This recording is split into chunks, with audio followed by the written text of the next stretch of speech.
Y vamos a leer la Biblia ahora en Génesis capítulo 5, versículo 4. Ese es el versículo que vamos a leer hoy. Y dice la Biblia en Génesis capítulo 5, versículo 4. Y fueron los días de Adán después que engendró a Set 800 años. Y engendró hijos e hijas. Amén. Solo ese versículo vamos a leer hoy. Y el tema que tenemos para compartir en esta oportunidad es los primeros habitantes de la tierra. Este es el tema que hoy vamos a compartir.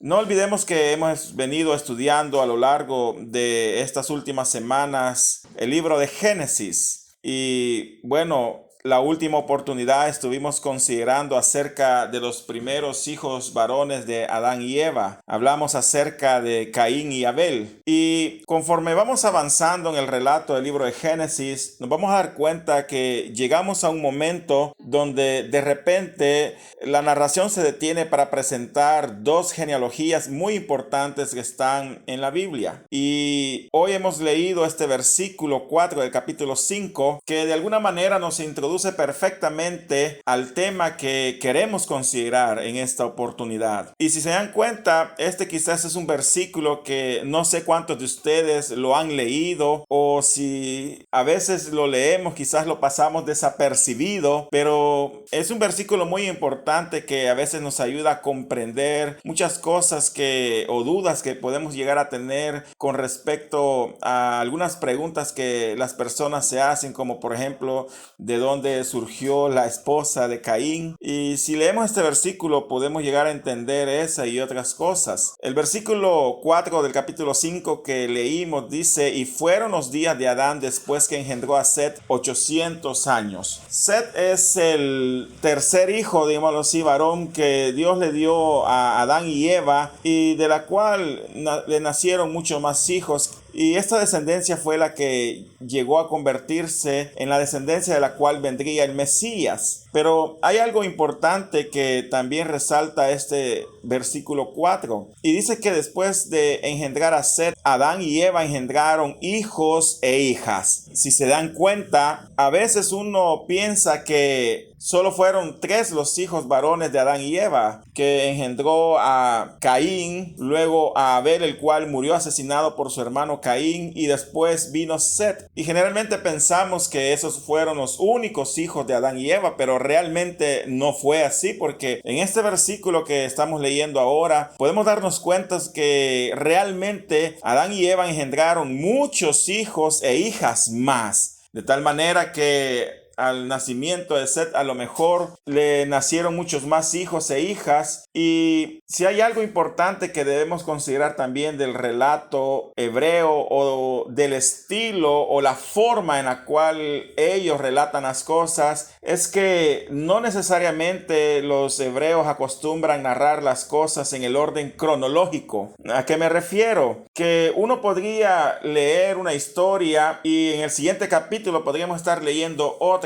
y la mente de nosotros lo conecta como un acontecimiento que ocurrió inmediatamente después, o al menos después de lo que ya hemos leído anteriormente, porque nuestro estilo literario así es aquí en Occidente. Generalmente uno comienza por el inicio, sigue la narrativa hasta llegar al final y la conclusión. Sin embargo, los hebreos no lo hacen así. Nosotros tenemos esta costumbre de narrar las cosas de principio a fin. En algunas ocasiones, quizás para llamar más la atención, tal vez algunos autores de algunos libros comienzan por narrar el final, pero eso lo hacen como un preludio para capturar la atención del lector, y luego comienzan a narrarlo del principio hasta el final. Pero los hebreos no lo hacen así, o no lo hacían así en este tiempo. Generalmente ellos narran las cosas de acuerdo al propósito principal que los envuelve. Y cuando uno lee las cosas, no necesariamente significa que ocurrieron después de lo que uno ya leyó. Hay algunos pasajes de la Biblia que así están, y este que estamos leyendo no debe ser la excepción, porque aquí se nos dice que muchos hijos e hijas fueron engendrados por Adán y Eva, y eso puede significar que estos pudieron haber nacido después del nacimiento de Caín y Abel, y antes del de Set, o sus hijas pudieron haber nacido después o antes incluso del nacimiento de Caín y Abel, de tal forma de que Adán y Eva tuvieron muchos hijos y estos crecieron, y cuando vemos allá en el pasaje que leímos la última vez, donde dice que Caín encontró una mujer, es de esperarse que esta mujer que encontró posiblemente haber sido su hermana o una hija de Adán y Eva. Si es que estos hijos e hijas que le nacieron también a Adán y Eva no se casaron entre sí y tuvieron otros hijos, de los cuales también Caín pudo haber tomado una esposa. Pero el punto es ese. Eso es importante entenderlo en cuanto al relato de los hebreos, porque no necesariamente los hebreos narran las cosas de principio al fin. Puede ser que algún evento que estamos considerando hoy y luego sigue otro en el siguiente capítulo no necesariamente está después en la cronología de tiempo, sino que ellos lo narran de acuerdo a sus propósitos principales. Un buen ejemplo de eso son los evangelios. No necesariamente los evangelios o los acontecimientos narrados en los evangelios son eventos cronológicos, pero al final ese es el estilo literario que ellos tienen. Pero hoy hemos llegado a estos últimos capítulos, o los últimos versículos del capítulo 4 y el capítulo 5 del libro de Génesis, que nos narran dos genealogías. En primer lugar tenemos la genealogía de Caín,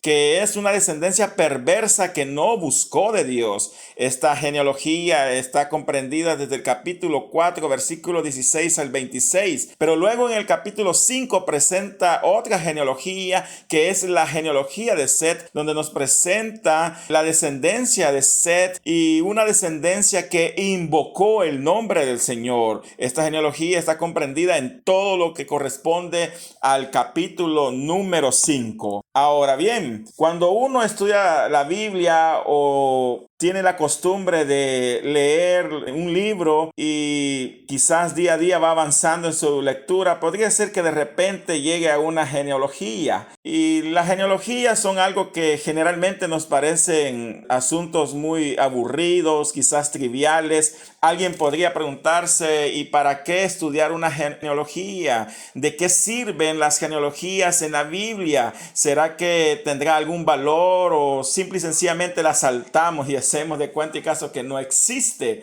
Y la verdad que es muy cansado también estar leyendo algunas genealogías, especialmente algunas que son súper largas, como por ejemplo las que se encuentran en el primer libro de Crónicas. Si usted la lee se va a dar cuenta que son larguísimas, de varios capítulos esas genealogías, y alguien podría decir que aburrido, y esto de qué sirve realmente. Pero definitivamente toda la escritura es inspirada por Dios y útil para instruirnos en justicia, aún las genealogías. Y con la ayuda del Espíritu Santo uno puede llegar a entender o comprender o buscarle algún valor espiritual que nos ayude en nuestro crecimiento espiritual. De ahí la pregunta que tendríamos que responder es: ¿por qué estudiar las genealogías en la Biblia? ¿Por qué tenemos que estudiar estas dos genealogías que aparecen en estos dos capítulos del libro de Génesis? Bueno, consideremos algunas razones de ellas. En primer lugar, las genealogías son importantes porque nos muestran los descendientes más importantes en un periodo de la historia.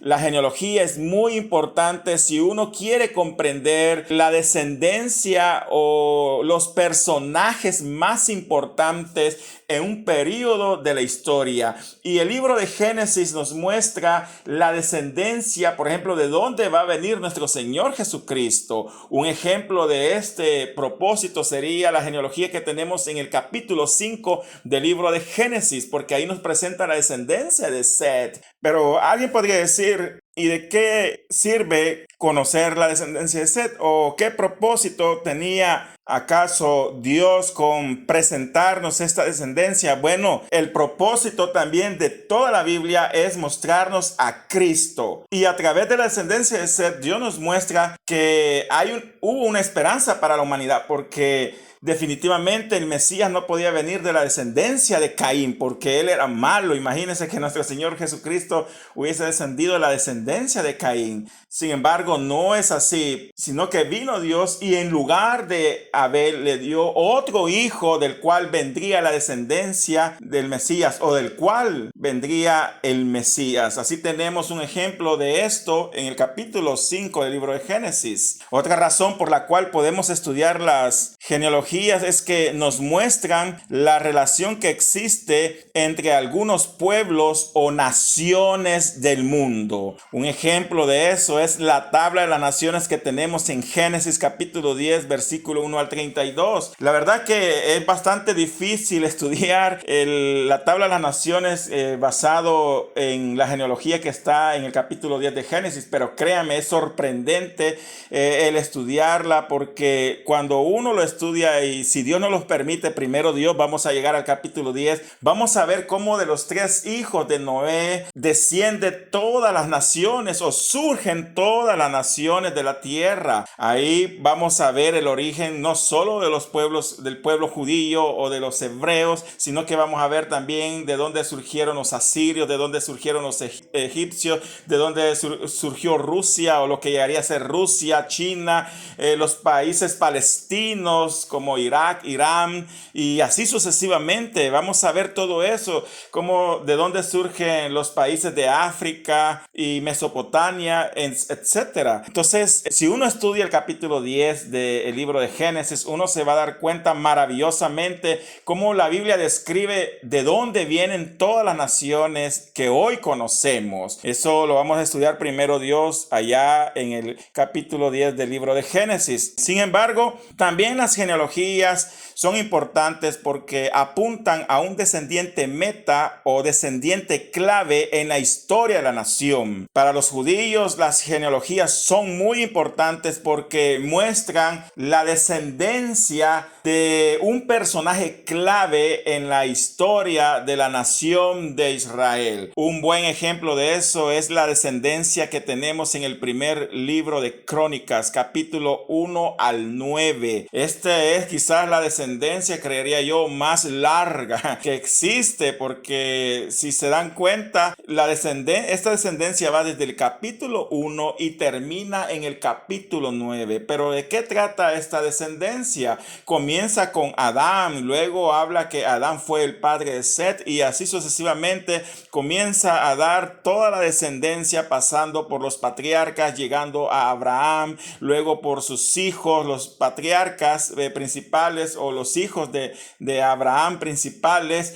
hasta finalmente llegar al rey David, porque el propósito de esta genealogía que está en el primer libro de Crónicas es mostrarnos el origen del rey de Israel, el principal rey de Israel, y el enfoque total está en David y el reino del sur. Ese es el propósito principal de los libros de las Crónicas. Entonces, en este sentido, las descendencias nos ayudan a entender el origen de un descendiente importante en esa nación, porque esto nos muestra que realmente Dios es el Dios de la historia. Él viene obrando desde hace mucho tiempo. Aquí en este libro de Crónicas pone el ejemplo de David, y cómo Dios desde Adán, luego desde Set, y así sucesivamente hasta llegar al rey David, cómo Dios había planeado toda su descendencia, toda la vida de todos sus antepasados, solo para consolidarlo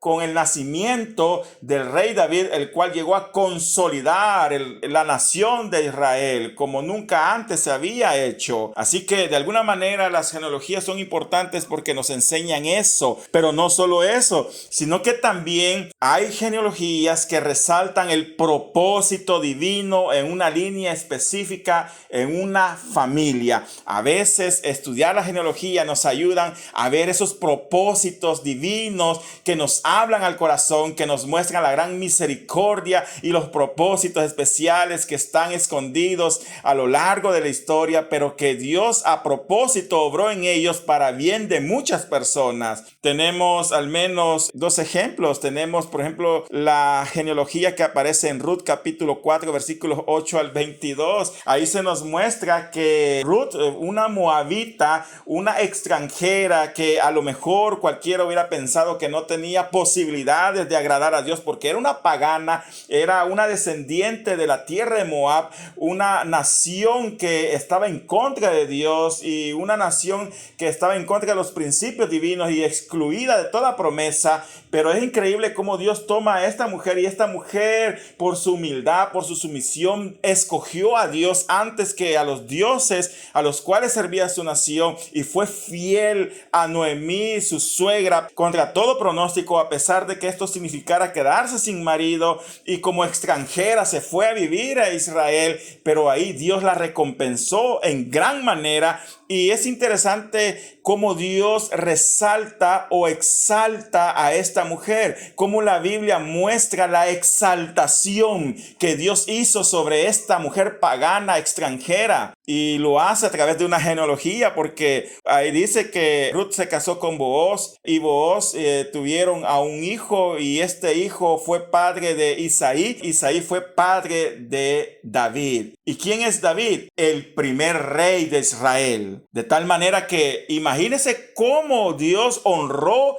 la fe de esta mujer, convirtiéndola en la abuela, digámoslo así, del primer rey, o mejor dicho, del rey que tenía el corazón conforme a la voluntad de Dios. Así que a través de esta genealogía podemos ver ese pequeño detalle, y realmente no fue pequeño, fue gran detalle de la misericordia y el amor de Dios, y cómo Dios realmente honra a aquellos que a lo mejor no tienen posibilidades de sobresalir, y que contra todo pronóstico Dios decide bendecirlos. Otro ejemplo de esto que estamos hablando es la genealogía que aparece en Mateo capítulo 1, versículo 1 al 17. El propósito principal es mostrarnos cómo Dios tenía propósitos especiales a través de ciertas personas a las cuales se le había hecho una promesa de que sus descendientes serían bendecidos en gran manera. A Abraham se le dio la promesa,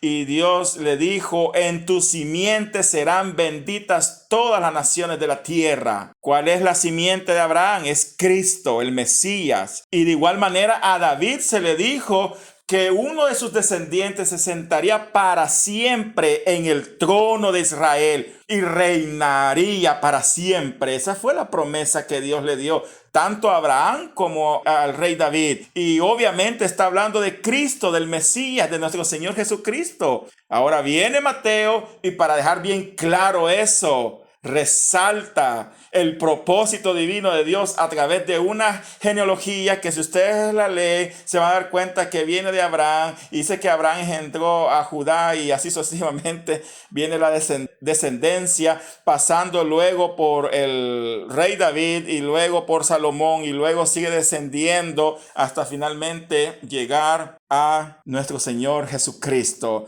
comprobando o demostrando a través de esta genealogía las credenciales de Jesucristo como hijo de Abraham e hijo de David. Así que definitivamente, si comenzamos a considerar la genealogía, nos vamos a dar cuenta que no están puestas en la Biblia por capricho, por llenar un espacio, porque no había nada más que escribir, sino que realmente tienen una gran riqueza espiritual y un gran aprendizaje que nosotros podemos llegar a obtener a través de ellas. Ahora bien, si comenzamos a considerar estas dos genealogías, vamos a descubrir algunas cosas importantes al respecto de ellas. En primer lugar, en el capítulo 4 vamos a ver la genealogía de Caín. Caín fue aquella persona que todos conocemos, el primer hijo de Adán y Eva, que mató a su hermano Abel. Como consecuencia, Dios lo castigó y lo desterró para vivir errante. Así el versículo 16 del capítulo 4 dice que Caín salió de delante de Jehová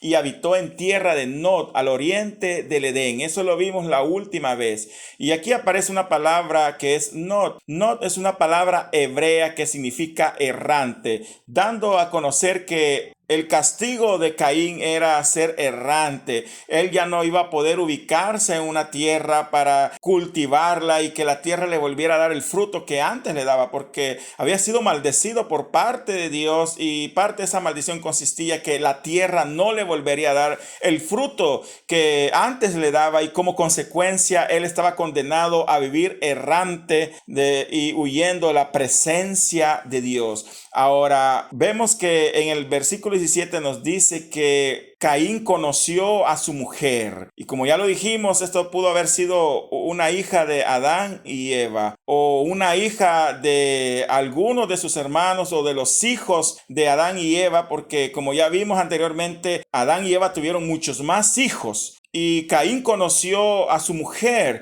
y ésta le concibió y dio a luz un hijo al cual llamó Enoc, y edificó una ciudad y la llamó el nombre de la ciudad, el nombre de su hijo Enoc. Entonces, ¿qué vemos aquí? Aquí comenzamos a ver la descendencia de Caín, que como lo vamos a ver más adelante, fue una descendencia perversa, una descendencia que no adoró a Dios, una descendencia que como su antepasado Caín se rebelaron en contra de Dios. Y lo vamos a ver a detalle. Y el primer hijo o el primer descendiente, digámoslo así, de Caín fue Enoc. La palabra Enoc se traduce del griego Hanok, y en hebreo esto significa dedicado o consagrado. Esa es la traducción que se le da al nombre de Enoc, dedicado, consagrado. Y se cree que le puso este nombre porque él decidió dedicar o consagrar una ciudad en nombre de su hijo, con el objetivo también de vivir en ella. De alguna manera, esta intención de Caín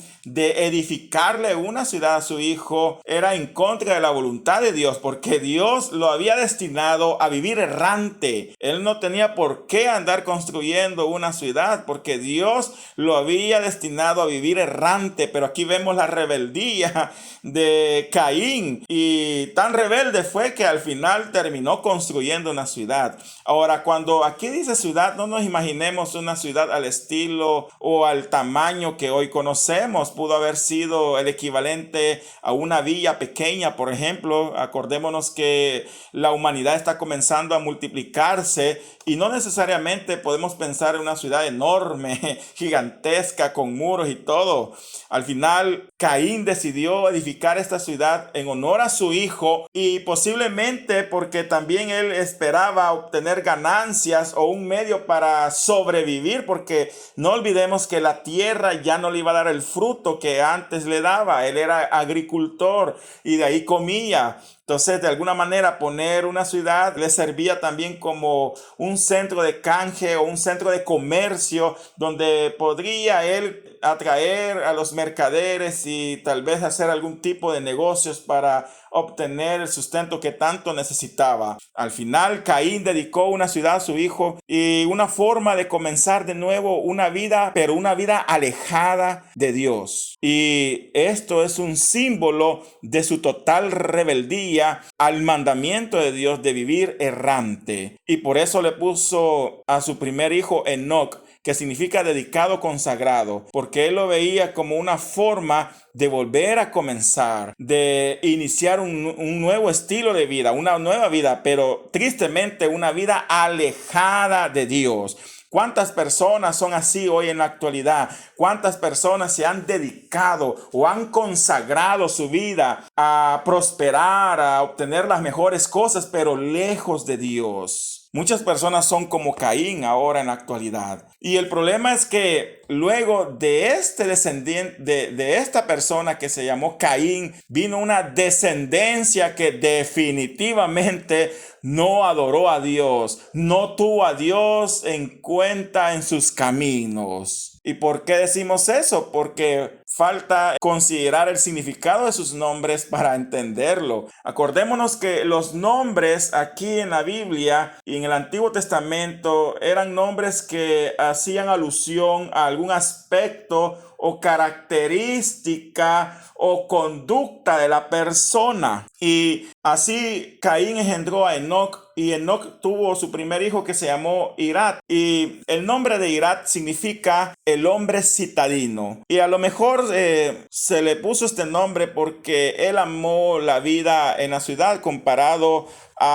el castigo que su antepasado Caín había tenido. Pero luego esto tuvo otro hijo que se llamó Mehujael, y Mehujael significa abatido por Dios. Oiga el significado de Mehujael, es abatido por Dios. Pero ¿por qué abatido por Dios? Bueno, algunos teólogos piensan que este hombre fue abatido por Dios por causa de su pecado, así como su antepasado Caín había cometido un pecado terrible que había provocado que Dios lo maldijera y viniese el abatimiento a su vida. De igual manera, Mehujael había hecho algún pecado, algo terrible delante de Dios, y por eso Dios lo había abatido. Así que muchos creen que Mehujael fue un hombre perverso, al igual que su antepasado Caín. Luego tenemos a Metusael, y Metusael significa, algunos dicen que puede significar quien demanda su muerte, u otros dicen que puede significar hombre de espada.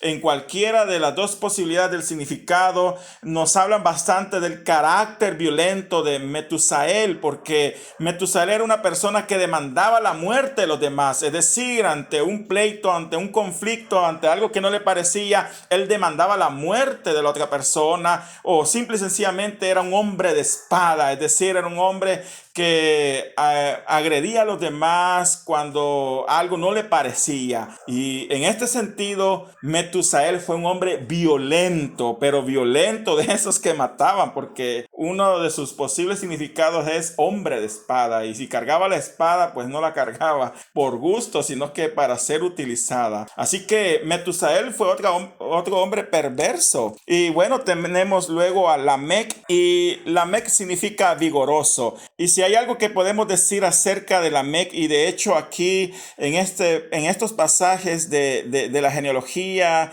de la descendencia de Caín, se nos habla bastante, o se nos dan más detalles acerca de este personaje, es que Lamec fue la primera persona polígama que encontramos en la Biblia.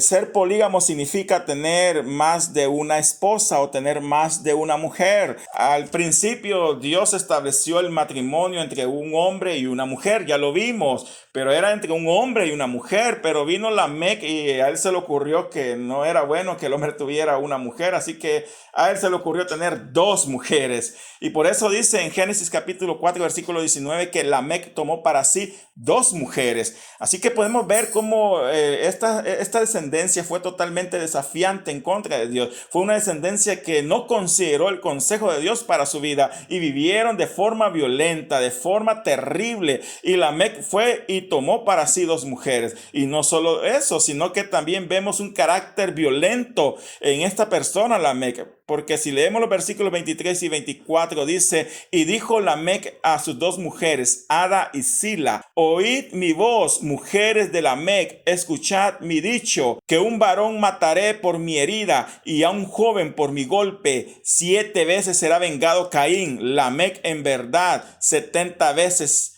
7 lo será. Así que podemos ver aquí cómo este hombre se jactaba de que ante una herida o un golpe él mataría a una persona, y que si Caín iba a ser vengado 7 veces tal y como Dios lo dijo anteriormente, pues entonces Lamec era mucho más importante que Caín, y por tanto 70 veces 7 sería vengado. Así que podemos ver cómo Lamec fue una persona violenta, una persona que no consideró a Dios, y no solo eso, sino que también fue el primer hombre que aquí aparece que se le ocurrió tener dos mujeres, Ada y Sila. Luego, si seguimos avanzando rápidamente en esta genealogía de Caín, que está comprendida en el capítulo 4, versículos 18 al 24, aquí encontramos esta genealogía que les estoy explicando. Vemos que Lamec tuvo dos mujeres y estas le dieron a luz a 3 hijos. El primero es Jabal.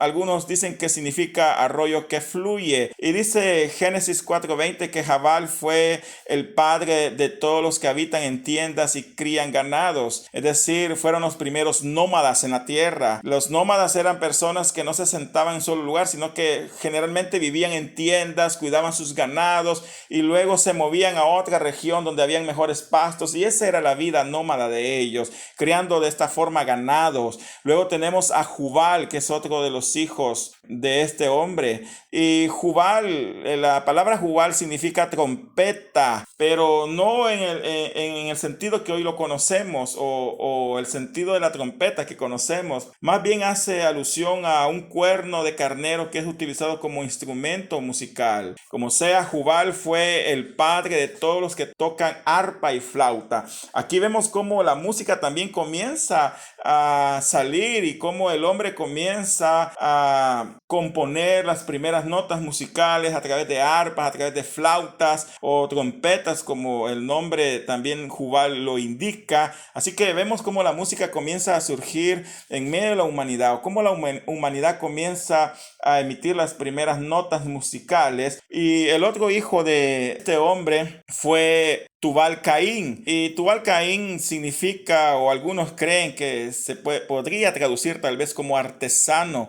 Y dice que Tubal Caín fue artífice en toda la obra de bronce y de hierro, es decir, fue el primer artesano. A través de estos tres hijos de esta descendencia que vienen de Caín, uno puede ver cómo también la sociedad comienza a organizarse, a practicar los primeros oficios, los primeros estilos de vida. Vemos cómo nace la vida nómada en medio de la humanidad, cómo la música comienza a surgir, cómo comienzan a surgir los primeros artesanos, la agricultura, la ganadería, y así la humanidad comienza a organizarse de esta forma. Y estos tres hombres que aparecen aquí fueron los hijos de Lamec. Ahora, aparte de eso, también llama la atención los nombres de las mujeres, porque aquí aparecen tres mujeres en esta genealogía. Dos son las esposas de este hombre, Lamec, y la tercera mujer que aparece, o el tercer nombre de mujer que aparece aquí, es una de las hijas de este hombre. Y es interesante ver el significado de los nombres de estas mujeres, porque de alguna manera nos enseña, al menos para esta generación perversa, lo que la mujer significaba o representaba para ellos. En primer lugar tenemos a Ada, y Ada significa posiblemente adornada, y su nombre se debía posiblemente porque era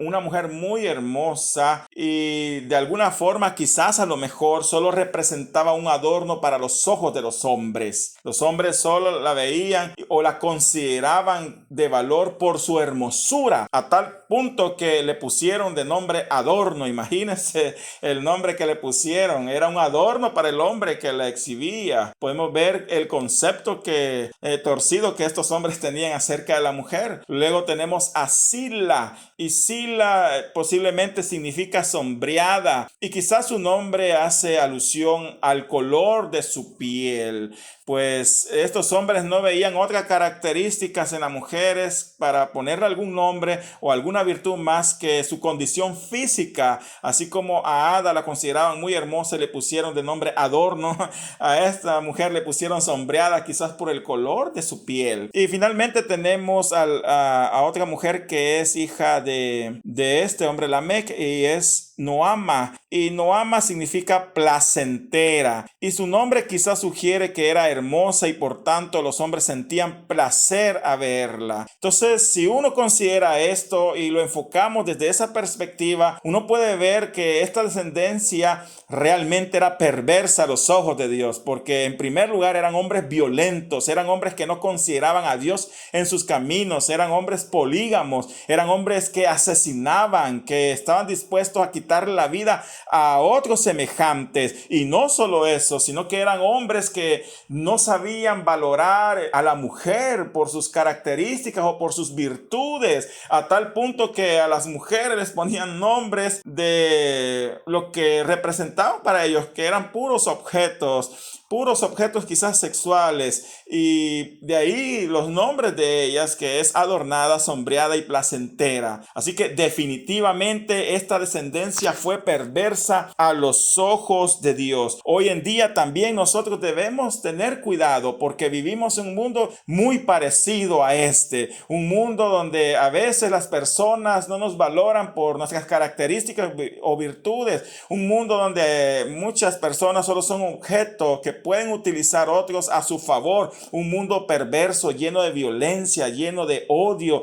lleno de maldad, un mundo lleno de desorden sexual, donde ya los principios de Dios no cuentan para nada. Pero aparte de esta generación tan perversa, que será la responsable también de influir negativamente en otra descendencia buena, que lo vamos a ver en otro estudio, aparte de todo eso, Dios da un rayo de esperanza a la humanidad, porque pareciera que la humanidad está perdida, pareciera que Satanás logró su objetivo, engañó al hombre y la mujer. Luego Dios vino y dio una promesa mesiánica, donde ya prometía ya en el capítulo 3 que nacería la simiente de la mujer que aplastaría la cabeza del diablo. Pero vino Satanás y llenó el corazón de Caín y mató a Abel, y Abel era la persona a lo mejor de la cual podría venir la descendencia del Mesías tan esperado. Pero luego viene Satanás y hace que Caín, influenciado por sus poderes diabólicos, mate a su hermano, y luego de Caín surge toda esta descendencia totalmente perversa, alejada de Dios, y pareciera que todo está perdido. Pero entonces viene Dios y decide obrar. Y dice allá en Génesis capítulo 4, versículo 25 al 26, que Adán conoció a su mujer, y ésta le dio a luz un hijo, y llamó su nombre Set, porque Dios, dijo la mujer, me ha sustituido otro hijo en lugar de Abel. Dios le dio a la mujer y a la humanidad en general un sustituto. Abel había muerto, pero ahora viene Dios y le da un nuevo hijo, del cual podría nacer ese Mesías tan esperado. Y ese hombre fue Set. Y Set, dice la Biblia, que también tuvo un hijo, y el hijo de Set fue Enos. Y si uno considera los nombres de Set y Enos, vemos que Set significa sustituto, porque realmente eso era. Dios sustituyó a Abel y le dio así una nueva esperanza a la humanidad. Y luego Set engendra a Enos, y Enos lo que significa es débil o frágil. De tal manera que vemos que, a diferencia de los otros hombres perversos de la descendencia de Caín, estos hombres tenían o sus nombres sugerían personas que dependían de Dios, o personas que hablaban de las promesas o la esperanza de Dios, porque Set era eso, era un sustituto. ¿Sustituto de qué? De Abel. ¿Por qué? Por la esperanza del nacimiento del Mesías. Cuando Set nació, la esperanza volvió a la humanidad de que aquella promesa que Dios había hecho en el huerto de Edén, cuando Adán y Eva fallaron y pecaron, esa promesa ahora tenía posibilidades de cumplirse, porque ya había un descendiente por el cual podría venir nuestro bendito Señor y Salvador Jesucristo. Y luego Enos se consideró un hombre débil y frágil, porque a lo mejor reconoció que solo somos seres efímeros, seres débiles, y que sin Dios no somos nada. Y hay algo hermoso en estos versículos, porque dice el versículo 26, entonces los hombres comenzaron a invocar el nombre de Jehová. Oiga bien, esta descendencia comenzó a invocar por primera vez el nombre de Jehová. Y así, a partir del capítulo 5, vemos la descendencia de Set. Y vemos ahí cómo aparece el listado de varios nombres. Son 8 considerando a Noé. Y ahí aparecen en la Biblia. Ahora, algo importante que debemos entender quizás de las genealogías es que no necesariamente la genealogía está, como lo dije al principio, en orden cronológico, sino que podría ser, y sí de hecho ocurre en algunos casos, que de un descendiente se saltan muchos años a otro, porque a veces lo que hacen las genealogías es solo presentar los descendientes más sobresalientes o más importantes de esa generación. Así vemos que Adán engendró a Set, Set a Enos, a Cainán, a Mahalalel, luego a Jared, Enoc, Matusalén, Lamec, y así llegan a Noé. Ahora, en esta tabla que ustedes pueden estar observando, ustedes pueden ver la edad que tenían estas personas cuando su primogénito nació y el resto de su vida vida y cuántos años vivieron en total. Y aquí, en esta genealogía, a diferencia de la de Caín, si dan cuenta, es un poco más específica, porque esta genealogía, el libro de Génesis la resalta, porque a diferencia de la otra solo la pone como una referencia para saber que hubo una descendencia mala, pero esta da más detalles importantes, y sobre esta descendencia va a girar el resto de descendientes y desenlaces que va a tener el libro de Génesis y toda la Biblia en general. Aquí vemos una característica muy interesante que resalta, y es la longevidad de los seres humanos. La longevidad es la cantidad de años que vivieron. Miren que Adán vivió 930 años, Set 912 y así sucesivamente. El hombre que más vivió es Matusalén, vivió 969 años. Entonces uno puede ver cómo al principio de la humanidad estos vivían muchos años. Es increíble y pareciera quizás mentira vivir 900 años. Imagínense usted. Pero ¿por qué vivían tanto tiempo en esta época? ¿Por qué ahora apenas llegamos a los 60 años? Bueno, algunos con muy pocos, con dificultad llegan a los 100 años. Pero ¿por qué hoy la vida del humano se ha acortado? Bueno, recordemos que al principio las condiciones del planeta eran diferentes. En primer lugar, recordemos que la Tierra en su composición atmosférica, digámoslo así, era totalmente diferente. Nunca había llovido, había una capa de vapor o de agua, digámoslo así, que la rodeaba. Eso provocaba una presión atmosférica diferente que mejoraba las condiciones y energía en el cuerpo humano, porque los pulmones se llenaban rápidamente de oxígeno. Aparte de eso, no existían muchos virus, quizás no existían virus o bacterias como ahora las conocemos, o enfermedades terribles. Los rayos ultravioletas, que son responsables del envejecimiento, en parte son responsables de eso, no entraban tan directamente a la Tierra porque existía la capa de ozono en perfectas condiciones, no como ahora. Y aparte de eso, había una capa de vapor o de agua, como ya lo vimos anteriormente, que cubría toda la Tierra. Y la dieta del ser humano era vegetariana, y se ha demostrado que el hombre definitivamente puede vivir solo de vegetales, y es mucho más saludable una dieta así que el hecho de estar comiendo carne. Entonces definitivamente el hombre tenía condiciones excelentes para vivir largos años. Y no solo eso, sino que también acordémonos que el pecado acaba de entrar, y cuando Dios creó al ser humano, creó un cuerpo perfecto, un cuerpo diseñado para vivir muchos años, posiblemente sin ver muerte, pero lamentablemente por el pecado eso cambió, y poco a poco, conforme los años fueron avanzando, también el pecado causó el efecto de muerte en el ser humano, a tal punto que los años de su vida comienzan a cortarse. Y también esto cambia porque después del diluvio, como lo vamos a ver más adelante, las condiciones atmosféricas cambiaron. Esa capa de agua que había alrededor se pierde, porque en el diluvio esas fuentes, esas cataratas caen sobre la tierra, y también se rompen las fuentes de los abismos, y a partir de ahí las condiciones atmosféricas cambiaron y la vida del humano fue totalmente diferente. Y si ustedes leen los años que vivieron las personas después del diluvio, se van a dar cuenta que hay una tendencia cada vez a vivir menos años hasta llegar a la actualidad. Así que definitivamente al principio la humanidad vivió muchos años, pero en medio de esta descendencia resaltan algunas personas muy importantes que vale la pena estudiar. Y el primero es Enoc. Dice que Enoc caminó con Dios. La historia de él, o la vida de él, en pocas palabras, está resumida en los versículos 21 al 24 del capítulo 5 de Génesis. Y dice que vivió Enoc 75 años y engendró a Matusalén. Matusalén, no olvidemos que es el hombre que vivió más años en la tierra, de acuerdo al relato bíblico. Y aquí viene lo interesante, dice: y caminó Enoc con Dios después que engendró a Matusalén 300 años, y engendró hijos e hijas. Y fueron todos los días de Enoc 375 años.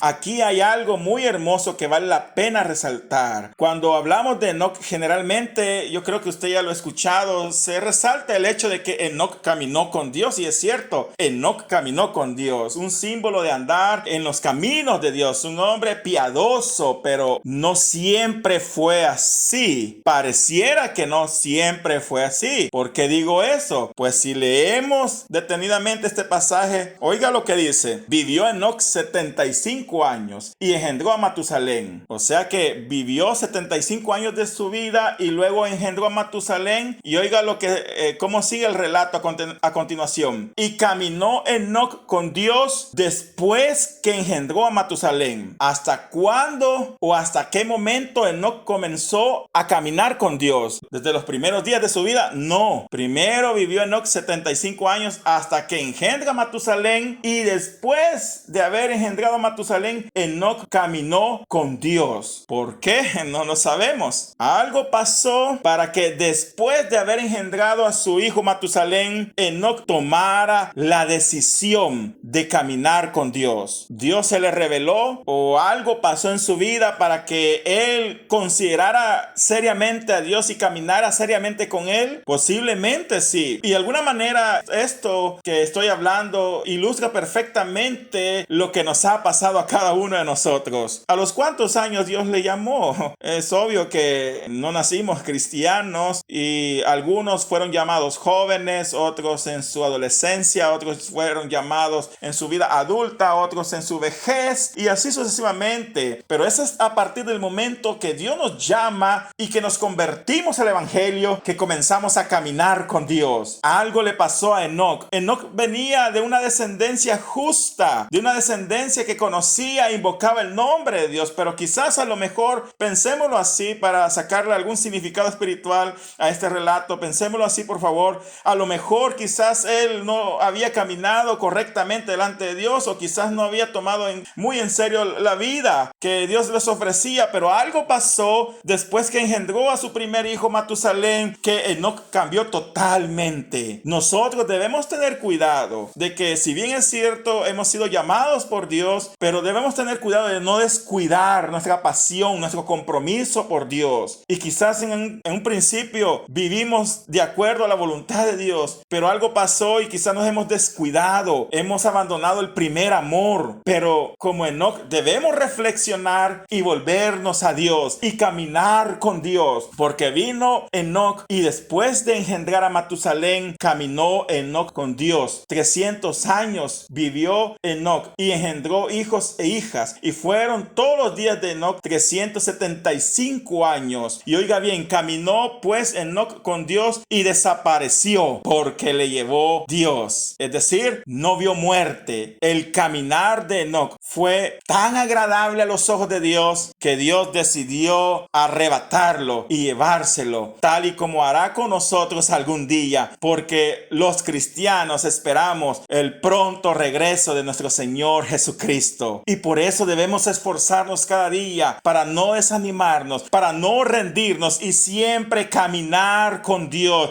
esperando esa promesa de redención, esperando esa promesa donde la final trompeta suene y podamos nosotros ser arrebatados para estar juntamente con nuestro Señor Jesucristo. Caminar con Dios significa tener un testimonio tal que agrade totalmente a Dios. Por eso Hebreos 11:5 dice: por la fe Enoc fue traspuesto para no ver muerte y no fue hallado, porque lo traspuso Dios. Y antes de que fuese traspuesto, tuvo testimonio de haber agradado a Dios. Agrademos a Dios en todo. Y no solo eso podemos decir acerca de Enoc, sino que también de alguna manera el nombre de su hijo nos sugiere algo importante, porque su primogénito se llamó Matusalén. Y si uno considera el significado de Matusalén, es un nombre muy enigmático. Algunos sugieren que Matusalén significa jabalina o jabalí, pero hay otros que no están de acuerdo, y algunos opinan que el nombre Matusalén sugiere una frase muy enigmática, y Matusalén lo que significa es: su muerte traerá. Oiga bien,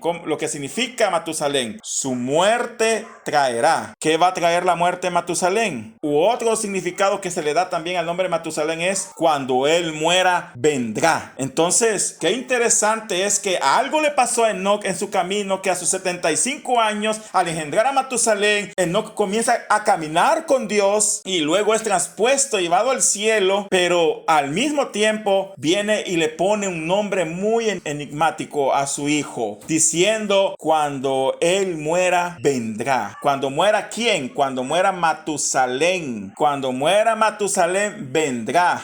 ¿Y qué va a venir? Pues un juicio terrible. ¿Y cuál es ese juicio? El diluvio universal. Y aquí les voy a mostrar, y si quieren, fíjense bien en este esquema que he preparado para ustedes. Miren bien qué curioso. Vean bien cuándo fue que Matusalén murió, y de alguna manera su nombre tiene cierta relación con el juicio del diluvio. En primer lugar tenemos el nacimiento de Matusalén, y a los 187 años de Matusalén nace su hijo Lamec. Luego a los 182 años de Lamec nace Noé, y Noé es el hombre que halló gracia a los ojos de Dios y por medio del cual construyó el arca, y todos sabemos que iba a venir el diluvio. Luego a los 595 años muere Lamec. Después de 595 años tenemos la muerte de Lamec, y luego dice la Biblia que a los 600 años de la vida de Noé vino el diluvio. Así dice la Biblia, a los 600 años de la vida de Noé. Ahora, si sumamos estos 600 años, que es desde que Noé nació hasta que viene el diluvio, y sumamos 182 años, que es desde que nace Lamec hasta el nacimiento de Noé, tenemos 782 años en total. Ahora, si sumamos o consideramos, de acuerdo a la Biblia, cuántos años más vivió Matusalén después que engendró a su primogénito Lamec, y si ustedes lo revisan en la Biblia se van a dar cuenta que dice que Matusalén vivió 782 años más después de haber engendrado a Matusalén. ¿Qué significa eso? Y si se dan cuenta, ¿cuándo murió Matusalén? Murió el día que el diluvio vino a la tierra. Es increíble ver cómo viene Enoc y le pone de nombre a su primogénito un nombre que sugiere un juicio que vendría. Y quizás a lo mejor, como lo considera la tradición judía, Enoc fue una persona a la cual se le entregaron grandes revelaciones acerca del futuro, y de alguna manera también la carta de Judas así lo ratifica, que Enoc vio al Señor venir con sus decenas de ángeles a juzgar este mundo. Así lo dice la carta de Judas. Y hay un libro apócrifo que se llama el libro de Enoc, que no es escritura, no es palabra de Dios, pero es un libro apócrifo donde hay parte de esto que les estoy hablando. Y muchos creen que no es bíblico esto, obviamente, pero muchos creen que ahí fue donde Dios le dio grandes revelaciones acerca del fin del mundo, que llegó incluso hasta ver visiones de lo que Juan ve en el Apocalipsis, de tal forma que también le reveló a Enoc que el juicio vendría para esa generación perversa en la cual él estaba viviendo. Y cuando nace su hijo, decide ponerle: cuando él muera, vendrá. ¿Cuando muera quién? Cuando muera Matusalén. ¿Y qué vendría? El diluvio universal. Y aquí hay otra pregunta que no tenemos una respuesta certera. Entonces, ¿significa que Matusalén murió el día del diluvio? Sí. ¿Cómo murió? No sé. ¿Murió ahogado por el diluvio? Esa sería la pregunta. ¿O ya estaba para morirse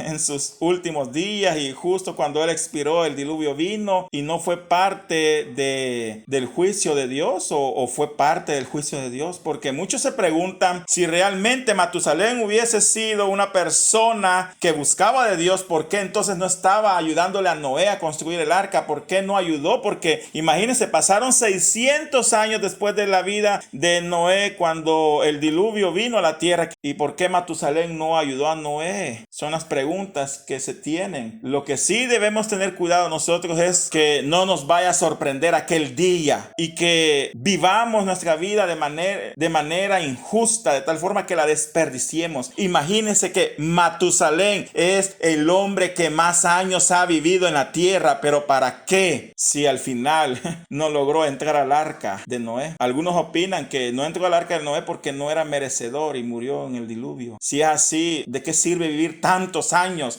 ¿De qué sirven los triunfos, los logros en la vida si al final nos espera el juicio final? O quizás Matusalén murió de anciano y solo Dios esperó que este justo muriese para mandar el diluvio. Al final son preguntas que no tenemos una respuesta clara, ya que la Biblia no habla mucho acerca de ello. Finalmente, al final vemos la esperanza de esta generación de escapar del juicio, porque en Génesis capítulo 5, versículo 28 al 29 dice: vivió Lamec 182 años y engendró un hijo y llamó su nombre Noé, diciendo: este nos aliviará de nuestras obras y del trabajo de nuestras manos a causa de la tierra que Jehová maldijo. Oiga, la esperanza de estos hombres, porque ellos vivían en un mundo perverso, un mundo de violencia, un mundo de sangre, un mundo de deshonestidad, un mundo que no adoraba a Dios, un mundo perverso en gran manera, un mundo que no buscaba nada de Dios. Y ellos vivían en medio de esta generación tan mala, tan perversa, pero ellos tenían una esperanza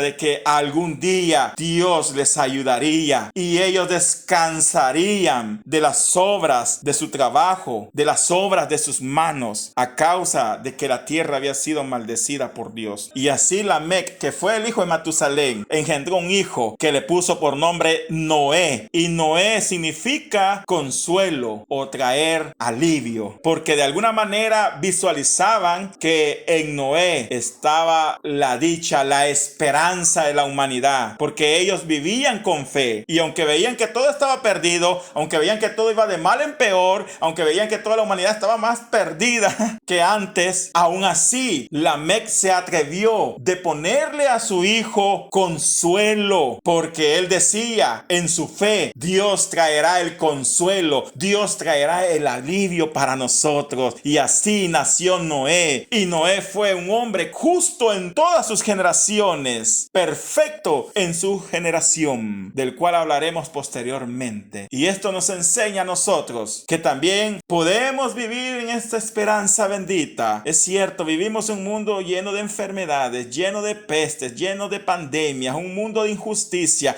un mundo que defrauda constantemente, lleno de heridas, lleno de fracasos, un mundo sin sabores, un mundo donde solo sobreviven los más fuertes, un mundo de maldad, perversidad, un mundo que está dándole la espalda a Dios de manera desafiante, y nuestros corazones podrían intimidarse, nuestros corazones a lo mejor podrían temer, pero viene Dios y nos dice: no temas, manada pequeña, no temamos, sino que acogémonos a la esperanza del pronto regreso de nuestro Señor Jesucristo. Hagamos de esta forma, pongamos nuestra confianza en Dios, porque un día el Señor regresará y el Señor recompensará a cada uno según sus obras. Así que vamos a orar en esta oportunidad y démosle gracias a Dios por esta oportunidad que nos ha dado de estudiar este maravilloso libro, y en específico estas genealogías que, como pueden ver, están llenas de riquezas espirituales, benditas promesas, una palabra que nos alienta a perseverar en medio de una generación perversa. Así que oremos a Dios. Padre que estás en los cielos, gracias te damos, Señor, por este tiempo de estudio. Gracias, Señor, porque hoy hemos considerado estos versículos que son difíciles, Señor, de comprender y explicar, pero definitivamente tú nos enseñas que toda tu palabra es inspirada por tu Espíritu Santo y que es útil para enseñarnos, para redarguirnos, para corregirnos, para instruirnos, para que nosotros podamos crecer, Señor, siempre en gracia y conocimiento de tu Hijo amado. Oh, Señor, gracias, Señor, porque tú nos enseñas que aunque vivamos en un mundo perverso, un mundo que te ha dado la espalda, hay esperanza para el hombre, Señor,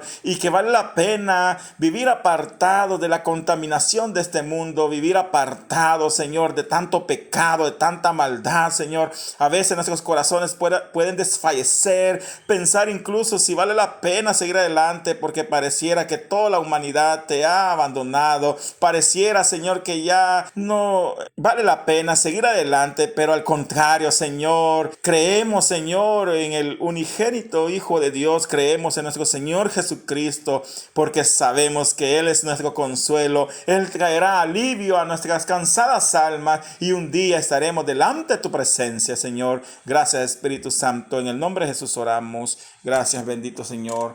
Amén, Señor, y amén.